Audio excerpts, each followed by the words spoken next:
பெண்களுக்கு முதல்ல பொருளாதார பிரச்சனைன்னு ஒண்ணு இருக்கிறதுனால, அவங்க கூடிய வரையிலும் எல்லா பெண்களுமே சம்பாத்தியம் படித்தவர்கள் வெளியில போய் சம்பாதிக்க முடியும். வீட்ல இருக்கிற பெண்மணிகள் இந்த பொருளாதார பிரச்சனை வராமலுக்கு தனக்குத்தானே ஏதாவது ஒரு உதவியை நாடிக்கொள்ள வேண்டும். ம். 2வது தன் கணவன், மனைவி சாரி கணவன், குடும்பத்தார்களை அனுசரித்து நடத்த முதலில் தெரிந்து கொள்ள வேண்டும். பிரச்சனைகள் ஏற்படாமல் நடந்து கொள்வது பெண்களுடைய கையில் தான் இருக்கிறது.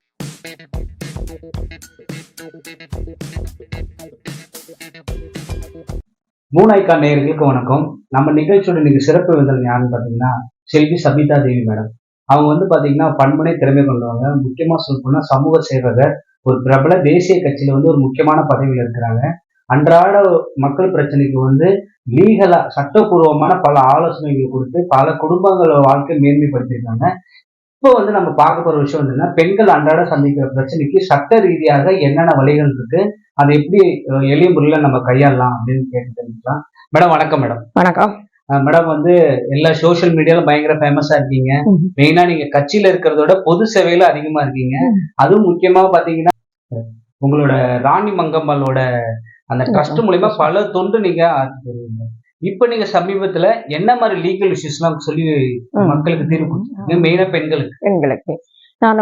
நான் என்னுடைய சமூக சேவையை என்னுடைய ராணி மங்கம்மாள் சங்கத்தின் மூலம்தான் துவக்கி வைத்தேன். இன்றைய நான் 35வது ஆண்டு இறங்கிக் கொண்டிருக்கிறது. அதன் மூலம் பல பெண்களுக்கு கிட்டத்தட்ட ஒரு 150 பெண்களுக்கு சட்ட பிரச்சனைகளை தீர்த்து வைத்திருக்கிறோம். அவர்களுக்கு பொதுவாக வருகிற சட்ட பிரச்சனைகளே ஒன்று வரதட்சணை பிரச்சனையாக இருக்கும், அல்லது சொத்து சம்பந்தப்பட்ட பிரச்சனையாக இருக்கும், அல்லது வேறு விதத்தில் கந்து வட்டி பிரச்சனை மாதிரி இருக்கும். அப்படி இருக்கிற சூழ்நிலையில இந்த பாமர மக்கள்னு சொல்லக்கூடாது, சில கல்வி அறிவு இல்லாத பெண்மணிகள் பாதிக்கப்படுகிறார்கள் அதிகமாக. அதை விட படித்த பெண்களும் பாதித்து சட்ட பிரச்சனையை அணுகுவதற்கு அச்சப்படுகிறார்கள் அல்லது வெட்கப்படுகிறார்கள் என்று சொல்லலாம். அது சட்ட பிரச்சனை என்று எடுத்துக்கொண்டால் தமிழக அரசோ அல்லது மத்திய அரசோ அறிவித்திருக்கிறது பெண்களுக்கு சொத்தில் சம பங்கு உண்டு என்பது.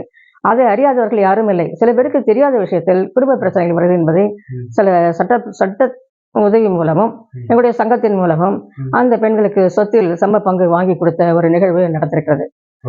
மேற்கொண்டு முக்கியமாக சொல்ல போனால் கந்து வட்டி பிரச்சனை என்று ஒன்று இருக்கிறது. பெண்கள் தன் கணவனுக்கு தெரியாமையோ தெரிந்தோ அல்லது குடும்ப சூழ்நிலை காரணமாகவோ அந்த வட்டியை வாங்கிட்ட போது அந்த கந்து வட்டி கொடுமை மிகவும் அபீதமாக இருந்த பட்சத்தில் ஒரு பெண், எங்கள் பகுதியை சேர்ந்த ஒரு பெண் தற்கொலைக்கு முயன்று காவல்துறையில் தான் ஒரே வாரத்தில் அதை கொடுத்து விடுவதாக நிர்பந்தத்தின்படி எழுதி கொடுத்துட்டு வந்தார். அவரது கொடுமையை பார்த்து நாங்கள் வழக்கறிஞரை அணுகி வழக்கறிஞர் மூலமாக அவருக்கு ஒரு நோட்டீஸ் அனுப்பிச்சிருந்தோம். அதனுடைய விளைவுகள் அவர் அந்த கந்து வட்டியிலிருந்து விடுதலை பெற்றார் என்பது ஒரு எங்களுடைய சங்கத்துக்கு ஒரு பெருமிதமான ஒரு நிகழ்ச்சி. 2வது சொத்தில் பங்கு அப்படின்றது சில பேர் மறந்தே போயிடுறாங்க. லேடிஸுங்க தங்க வீட்டில் பிரச்சனை வரும்போது தான் எனக்கு சொத்துல பங்கு கொடுன்று தன்னுடைய சகோதர சகோதரிகளில் சண்டை போட்டு கொண்டிருக்காங்க. அதை தீவிரப்படுத்த வேண்டிய அவசியமே இல்லை. அவர்களுடைய சொத்தில் பங்கு உண்டா என்பதை தகவல் அறியும் சட்டத்தின் மூலம் அறிந்து கொள்ளலாம். இது ஒரு சிறிய விஷயம்தான். அதுக்கு வழக்கறிஞரை கூட அணுக வேண்டிய அவசியம் இல்லை. தாங்களாகவே அந்த ஆர்டிஐ என்ப அந்த ஒரு தகவலை அறிந்து கொண்டால் அவர்களுக்கு சொத்தில் பங்கு உண்டு இல்லை என்பதை அவர்களே தெரிந்து கொண்டு சமூக சேவை நிலையங்கள் மூலமாகவோ அல்லது வழக்கறிஞர் மூலமாகவோ அது அவர்களை வாதித்து திரும்ப பெற ஒரு வாய்ப்பு உண்டு என்பது தெரிகிறது. கண்டிப்பா மேடம். நீங்க சொல்ற பாத்தீங்கன்னா ஆர்டிஐ ஆகட்டும், இல்ல ஒரு சமூக சேவர் உங்களை மாதிரி ஒரு மகளிர் சங்கமாக நடத்துறவங்க அணுகுறதுன்றது அவங்க பல பேருக்கு ஒரு பயமா இருக்கும். அப்போ நீங்க அது மாதிரி உள்ளவங்களை இப்ப நீங்க உங்ககிட்ட சமீபத்துல தேடி வந்த பிரச்சனைக்கு நீங்க அதுக்கு என்ன மாதிரி தீர்வு அவங்களுக்கு பண்ணி கொடுத்தீங்க? இப்ப நீங்க கந்து வட்டிக்கு சொன்னீங்க, அது மாதிரி இன்னொரு வேற என்ன விஷயம்?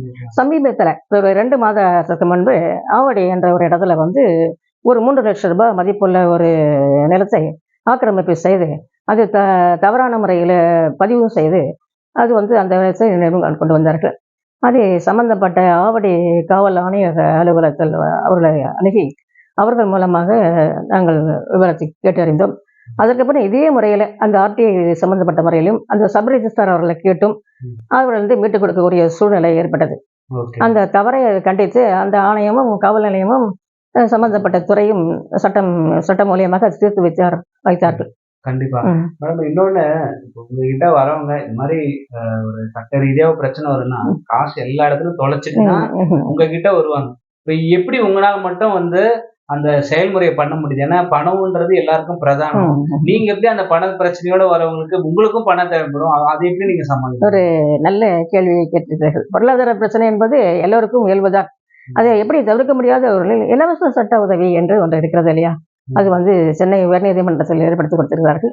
அதன் மூலம் சில பிரச்சனைகள் நாங்கள் தீர்த்து வைக்கிறோம்.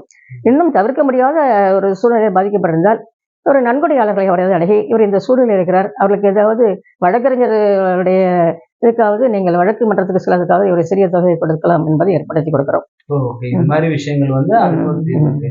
மேடம், இப்போ இன்னொன்னு வந்து இந்த ஆர்டிஐ அப்படின்றது மாதிரி போலீஸ் கிட்ட போறது, இல்லாட்டி நம்ம குடும்ப பிரச்சனை வேற யாருக்கா தெரிஞ்சுட்டா என்னன்றது பல பேர் பயந்துகிட்டு இருக்காங்க. அவங்களுக்கு என்ன மாதிரி ஆலோசனை சொல்றீங்க? இது வந்து மனம்தான் காரணம், ஒன்று அறியாமை என்று கூட சொல்லலாம். இது வந்து ஆர்டி என்பது பொதுப்படையான ஒரு நல்ல சட்ட பிரச்சனையை கொண்டு வந்திருக்கிற ஒரு நல்ல விஷயம். அதை அவர்கள் தெரிந்து வைத்துக்கொண்டு ஆர்டி மூலியமாக வருகிற அந்த பதிலுக்கான அந்த சம்பந்தப்பட்ட விண்ணப்பத்தை எடுத்துக்கொண்டு காவல்துறை அணுகலாம் அல்லது சட்ட வல்லுநர்களை அணுகி நடவடிக்கை எடுக்கலாம். போகவே வேண்டாம், தெரியவே வேண்டாம் என்று தெரிந்து கொள்ளாமல் இருந்தால் இந்த மாதிரி கீழ்த்தரமானவோ அல்லது வரிதமான ஒரு சட்ட பிரச்சனையோ ஏற்படுவதற்கான வாய்ப்பு உண்டு. விஷயம் நடக்கும்போது அது சரி பண்ணிக்கிறது நலம். நீங்க இப்ப வந்து பாத்தீங்கன்னா கந்தொட்டி பிரச்சனைக்கு சொல்லியிருக்கீங்க பெண்களுக்கு, அப்புறம் வந்து நிலம் சம்பந்தமான விஷயங்கள் சொல்லியிருக்கீங்க. மெயினா வந்து குடும்பம் தான் இங்க வந்து குடும்பத்தில் உள்ள ஒற்றுமை, அங்க நடக்கிற பிரச்சனையை தான் வந்து பிரதானமா மத்த எல்லா பிரச்சனைகளும் லேடிஸ் தைரியமா ஃபேஸ் பண்ணிக்குவாங்க. இது மாதிரி என்ன பிரச்சனை நீங்க இப்ப பெண்களுக்கு பொதுவாக ஏற்படுது குடும்பத்துல இருந்து தான் ஏற்படுகிறது இல்லையா, அது எல்லாருக்கும் ஒரு தெரிந்த விஷயம்தான். குடும்பத்தில் மாமியார் மருமகள் பிரச்சனைகளால வரதட்சணை பிரச்சனை என்று ஒன்று வருவதற்கான வாய்ப்பு இருக்கும். ஒவ்வொரு பெண்ணுக்கும் பின்னாலும் ஒரு பெண்ணு தான் அவர்களுக்கு வந்து ஒரு வெள்ளியாக அமைந்து போகிறார்கள். தவறாக வேண்டாம், சொல்லுவார்கள் இல்லையா, மாமியார் உடைத்தால் மண்ணு குடம், பொண்ணு மருமகள் உடைத்தால் பொண்ணு குடம் என்று சொல்லுவார்கள்.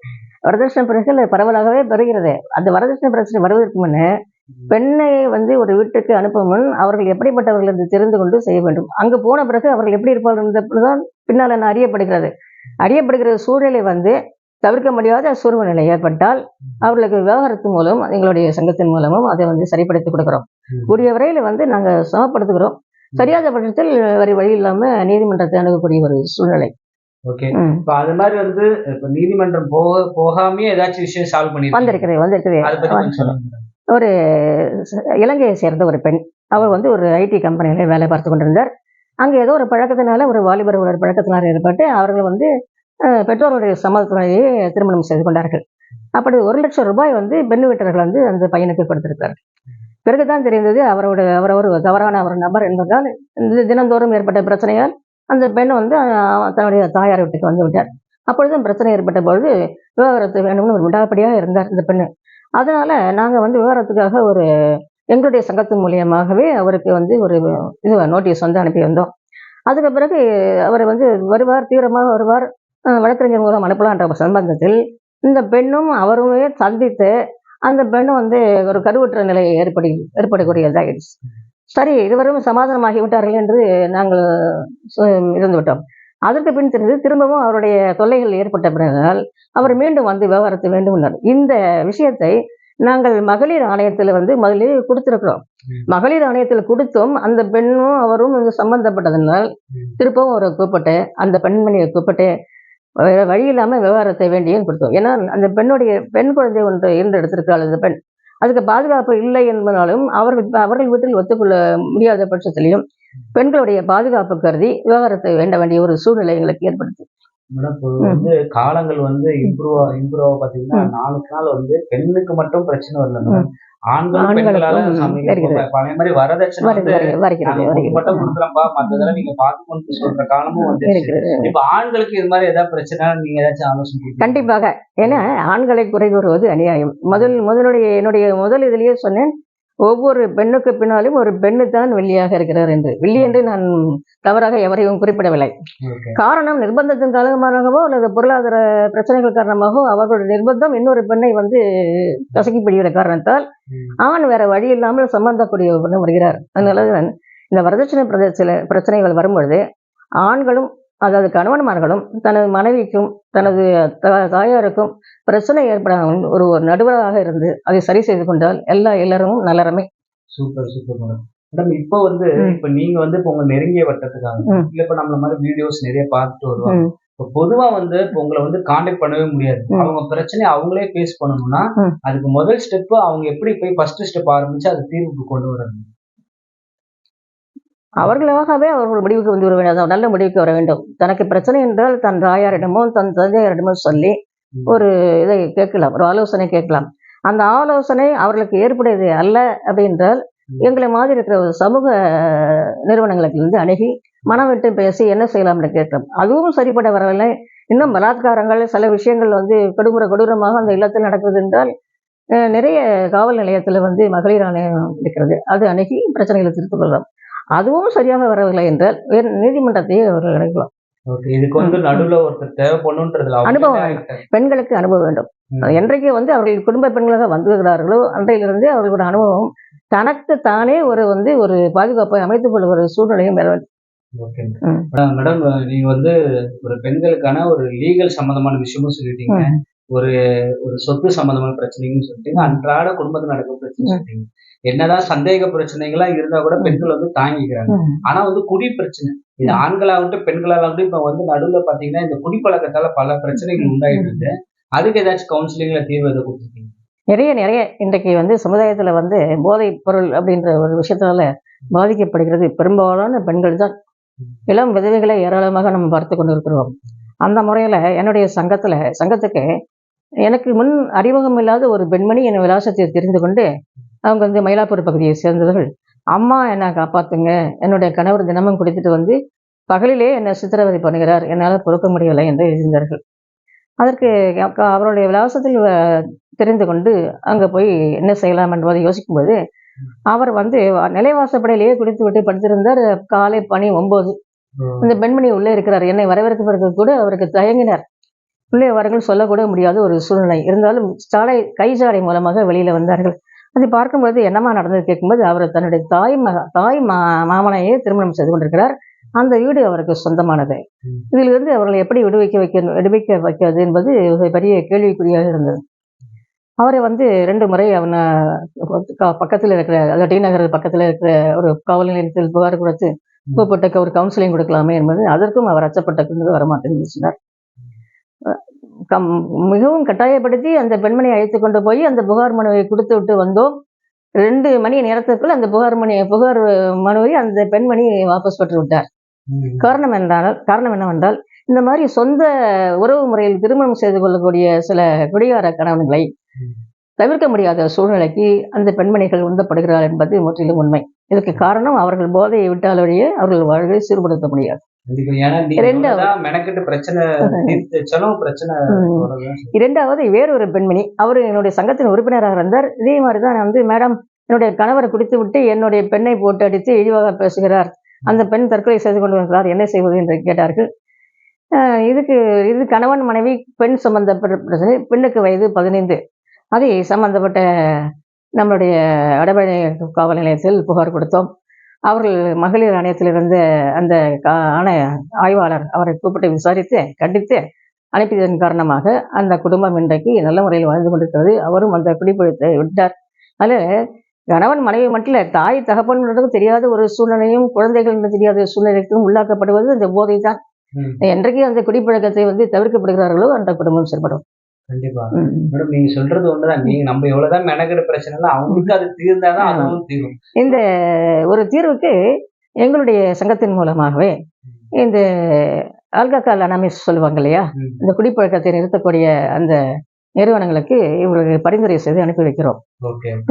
சில நிறுவனத்தில் வந்து பணம் செலுத்த முடியாத பட்சத்தில் அவர்களிடம் சில விஷயத்தை நாங்களே பேசி சரிப்படுத்தி கொடுக்கிறோம். அதாவது ஏழைப்பட்ட சில கணவன்மார்கள் பாதிக்கப்படுகிறார்கள், சில பெண்களுக்கு அதனுடைய நிதி வசதி இல்லாம இருக்க முடியும். இப்போ நீங்க சொல்றது வந்து படித்த பெண்கள் அவங்க மட்டும் இதுல இந்த விஷயத்துல லீகல் விஷயத்துல தெளிவா தைரியமா இருக்காங்க. ஏன்னா வந்து கல்வி அறிவு இல்லாதவங்க இந்த மாதிரி பிரச்சனை இருக்குன்றாங்க. நான் படிச்சவங்களும் இதுல தெளிவா இருக்கிறார்கள். காரணம் அவர்களுடைய படிப்பு, அவர்களுடைய அந்தஸ்து இதெல்லாம் மனதில் வைத்துக் கொண்டு அவர்கள் கோர்ட்டுக்கோ அல்லது காவல் நிலையத்துக்கோ வருவதற்கு அதை தவிர்க்கிறார்கள். அந்த இடையில வந்து ஒரு வருமான வரி அதிகாரி, பெண் அதிகாரி, இன்னொருத்தர் நம்ம தமிழக அரசியல் வேலை இருந்து இன்னொரு அதிகாரி, ஒருவர் ஓய்வு பெற்று விட்டார், இருவருமே ஓய்வு பெற்று விட்டாருன்னு நினைக்கிறேன். அவர்கள் வந்து அவர்களுக்கான ஒரு வீடை வந்து லீஸுக்கு எடுத்திருந்தார்கள். அந்த லீஸு கொடுத்த வீடு முதல்லயே லீஸுக்காக அதில் சம்மந்தப்பட்டிருந்து அது வந்து வங்கியில வந்து ஒரு இதுக்கு வந்து விட்டது, ஏலத்துக்கு வந்து விட்ட நிலையில், ஏல நோட்டீஸ் ஒட்டப்பட்ட நிலையில் தான் அவர்கள் தெரிந்து கொள்கிறார்கள் இந்த வீட்டுக்கு தவறான முறையில் தாங்கள் பணம் செலுத்தி இருக்கிறோம் என்று. ஓ.